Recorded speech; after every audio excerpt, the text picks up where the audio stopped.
Paalala sa mga mag-asawa. Huwag niyong ilagay sa kahihiyan ng asawa niyo kung kayo'y nagkatampuhan o nag-aaway sapagkat magkakaayos din lamang kayo.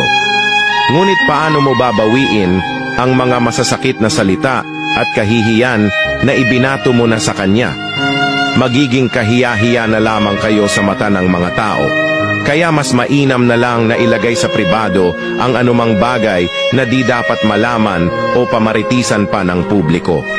Huwag ibahagi sa social media ang away mag-asawa sapagkat kayo mismo ang maglalagay ng kahihiyan sa relasyon ninyo. Tandaan nyo lagi na ang baha ay humuhupa din, sisikat ang araw at babalik rin ang lahat sa dati. Gaya ng pagsasama ninyo, irespeto mo ang dangal at moral ng asawa mo upang maging mas matatag ang pagsasama ninyo. Walang perpektong mag-asawa o pamilya, ngunit ang pamilyang nananatiling buo at nagtatagumpay sa problema ay maituturing na kahanga-hanga.